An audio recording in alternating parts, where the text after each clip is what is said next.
வணக்கம். மகாநதி சீரியலில் இன்றைக்கி ஃபங்க்ஷன் ஆரம்பிக்குது. இந்த பொண்ணு மேலேருந்து வருது. இவர் இங்கேருந்து பார்த்து மயங்கி பார்க்குறாரு அப்படிங்கிறத நேற்றுக்கே சொல்லிகிட்டு இருந்தோம். அந்த 2 பேத்துக்கு இருக்க அந்த ஐ கான்டாக்டு, ஒருத்தர் புரிஞ்சுக்கிறது, பார்வை ஒன்றே போதுமே அப்படிங்கிற மாதிரி அது படுறது எல்லாமே ரொம்ப நல்லாயிருக்கு அப்படின்னு தான் சொல்லணும்.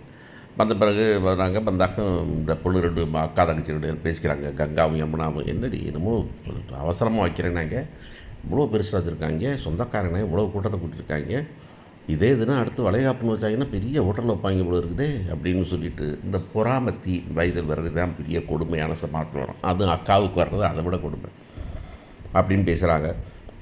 இந்த பொண்ணு ஆமாம் அல்ல அப்படின்னு சொல்லி பேசுகிறாங்க. அப்புறமா சரி நலுங்கு வைக்கலான்னு பாட்டி சொல்கிறாங்க. எல்லோரும் வைக்கிறாங்க. கடைசியில் இவர் சாதம் ஊட்டுறாரு. சாதம் ஊட்டுறது அது கொஞ்சோண்டு விளக்கமாக சொல்லுவாங்க. இந்த மாதிரி ஃபங்க்ஷனில் ரொம்ப ஜாக்கிரதையாக இருக்கணும் அப்படின்னு சொல்லிட்டு இந்த கண் படும் அப்படின்னு சொல்லுவாங்க. பல பேர் பல ஃபேக்ட்ஸை மறுத்தாலும் ரிலிஜியஸாக அவ்வளோ பெரிய ஃபெய்த்தே இல்லைனாலும், சாமி பூதம் அப்படின்லாம் இல்லாட்டினாலும், இந்த மனுஷரோட கண் அப்படிங்கிறது மட்டும் நம்பாதவங்க கூட நம்புறதை நம்ம பல நேரங்களில் பார்த்துருக்குறோம் நம்ம. அதனால் ரிஸ்க் எடுப்பானே அப்படின்னு தான் பல நேரங்களில் வச்சுக்கிட்டு இருப்பாங்க. ஆனால் இங்கே இன்றைக்கி அது அது மற்றவங்க கண்ணு பற்றும் அப்படின்னு சொல்கிற லெவலுக்கு தான் அவங்களோட க்ளோஸ்னஸ் இருக்குது.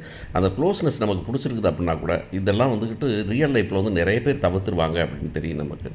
முன்னாடியே எல்லாத்து முன்னாடியும் கொஞ்சிக்கிட்டு இருந்தாக்க எல்லாம் கண்ணு போட்டுருவாங்க அப்படின்னு சொல்லிட்டு. ஆனால் மாமா மாமியார் எல்லோரும் ரசிக்கிறாங்க அப்புறம் பண்ணுறத அப்படிங்கிறதையும் பார்க்குறோம். இது முடிஞ்சோடனே நடந்துகிட்டு இருக்கும்போதே இந்த பிள்ளைங்க 2 போய் பேசுதுங்க. பேசிவிட்டு நம்ம கங்காவும் யமுனாவும் காவேரிட்ட என்னடி என்ன பண்ணிகிட்ருக்காங்க, என்ன பெருசாக வச்சுட்டிங்க அப்படின்னாக்க, இந்த பிள்ளை சொல்கிறது இல்லை எனக்கு தெரியவே தெரியாது, எனக்கு காலைல தான் தெரியும், என்னமோ அவசரமாக தான் சேரை எடுத்தாங்க, எப்படி எடுத்தாங்க, யார் எடுத்தாங்கன்னு தெரியாது, காலைல தான் எங்களுக்கு ஃபங்க்ஷனே தெரியும் அப்படின்னு அந்த பிள்ளை சொல்லும்போது, நிச்சயமாக கங்காவோ யமுனாவோ அதை நம்புறதுக்கு சான்ஸே இல்லை அப்படிங்கிறது தெரியும். ஒரு சில நேரத்தில் இது என்ன சொன்னாலும் ஒரு சில மரமட்டைகளுக்கு உரைக்காது அப்படிங்கிற மாதிரி இவங்களுக்கு புரியறதுக்கு சான்ஸே இல்லை அப்படின்னு தெரியும். அப்புறம் அன்றைக்கி அதை பற்றி என்ன பேசுனேன் அப்படின்னு சொல்லிட்டு, அந்த வீடு என்னாச்சு, வீடு விற்கணும்ல அப்படின்னு கேட்டாங்க. வீடை விற்கணும் அப்பா அது அப்படின்னாக்க, எனக்கு பணத்தேவை இருக்குன்னு. என்னக்கா பணத்தேவை உனக்கு இருக்குது அப்படின்னாக்கா, அப்போ குமரம்மா என்னை விட்டு போயிருக்காருல அப்படின்னு. என்னடி சொல்கிற நீ யமுனா அப்படின்னாங்க. ஆமாம் எங்கள் வீட்டில் நான் அப்போ டிவோர்ஸ் பண்ண அவங்க அம்மா சொல்கிறாங்க அப்படின்னு.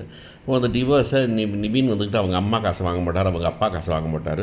இந்த பொண்ணு ஒரு துக்குளூண்டு காசை கொடுத்தா வீட்டை விற்று அந்த காசை வாங்கிட்டு அது மற்றெல்லாம் மனசு மாறிப்பாருன்னு நினைக்கிறேன். எவ்வளவு கேணத்தனமான ஒரு புத்தியோட யமுனா இருக்குது அப்படிங்கிறதான் கொடுமை. அப்புறம் சொல்லுதுங்க, இந்த பொண்ணு தயங்கி என்ன பண்ணுறதுன்னு தெரியாமல் முழிச்சிட்டு இருக்குது. அப்புறமா தாத்தாவும் பாட்டி பேரனும் தண்ணி போடுறாங்க. அப்போ பேசுகிறாங்க.